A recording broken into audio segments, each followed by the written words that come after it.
Hi again, everyone. Another message off of YouTube from Facebook.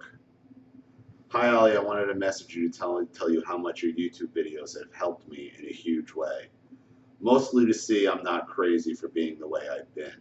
I love myself. I've always loved myself. And it wasn't until recently that I've been so curious of what my parents, mostly my mother, had done to me.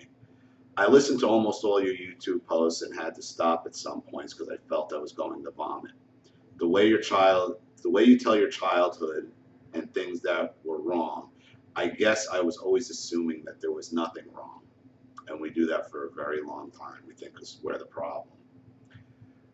I was very young going to college and was going to school to be a nurse. I had no money to finish, so I started just paying for little classes here and there, taking what would get me a job as a certified case manager or a medical case manager.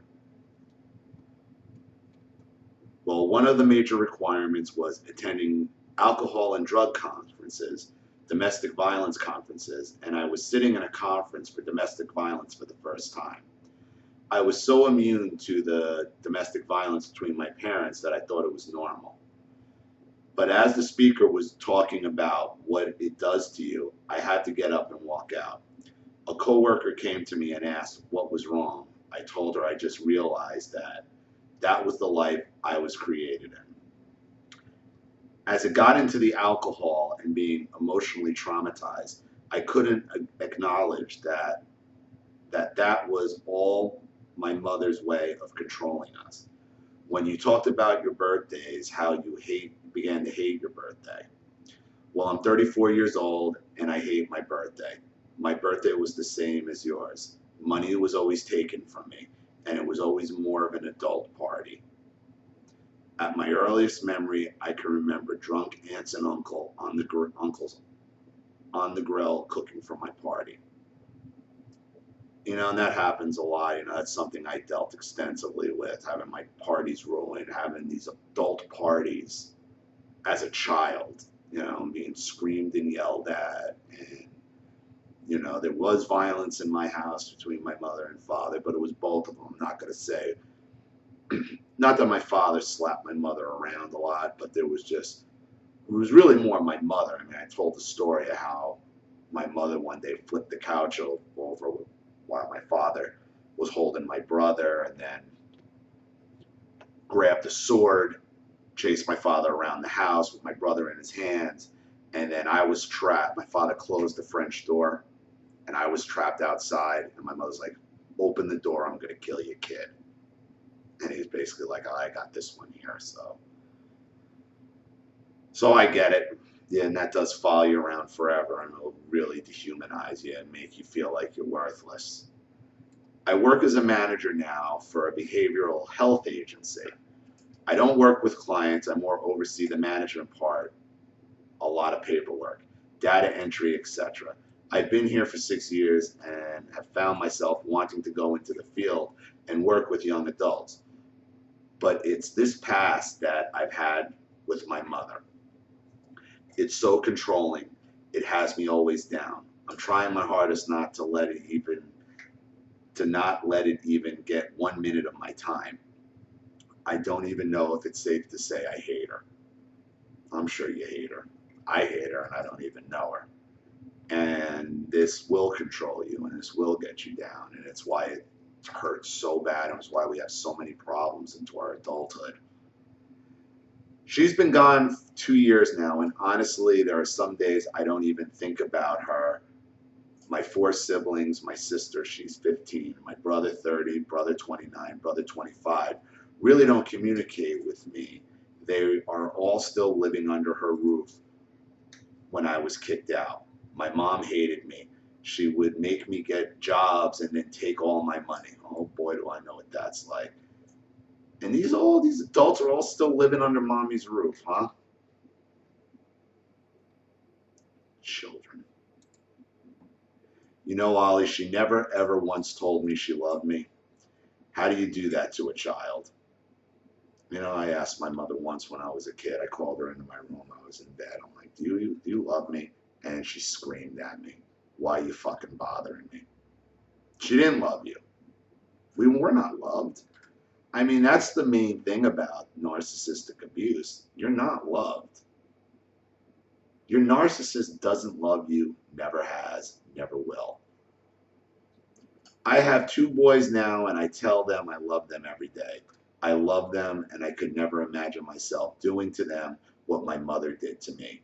Again, and that's another point that I made. You know, I have my daughter. I love her more than anything in the world. But that's how you know these narcissists make a choice, because you went through it. You could have easily went down that road, but you know it's wrong. You know how it feels, and you make the active decision to not act like that. The first YouTube posting I saw or listened to was about your daughter. My mother hated my kid's dad. She hated him like she hated me, and she hated my boys too. She only has one other grandchild, my youngest brother's son. And I would always hear her say, I only have one grandson. It would hurt me so much. I wanted a mother so, and I was always trying to pretend we were okay, pretend I had a mother, pretend we got along. I hate her. I still hate her. I just don't know how to get over this. I thank you for the bottom of my heart for helping me want to deal with this now. I'm ready to let this go and be free from all this. Take care of yourself. I think of you since I found your YouTube post. You're an inspiration to me. Well, thank you.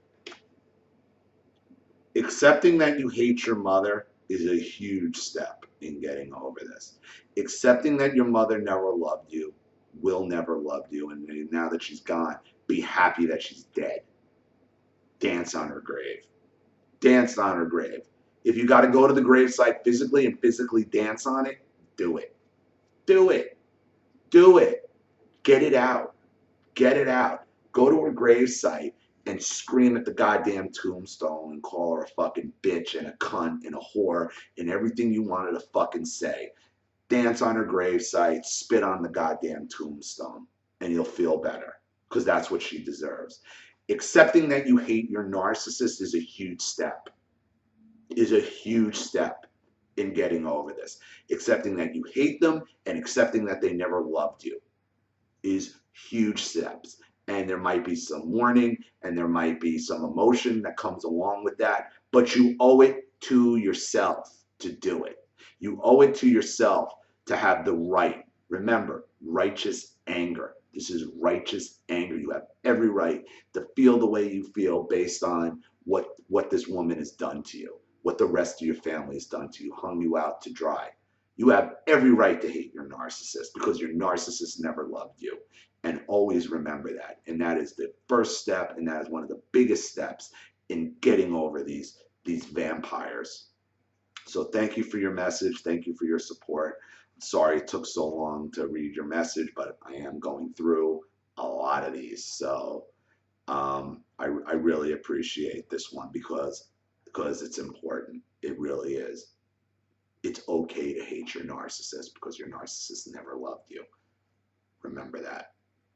Thank you everybody for watching. And again, if you enjoy this channel, please consider making a contribution to the GoFundMe link in the campaign so I can help the channel get bigger with equipment and other things and help it grow.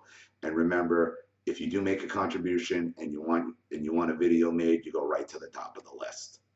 This is Ollie Matthews. Thank you for watching. I'll see you all again shortly.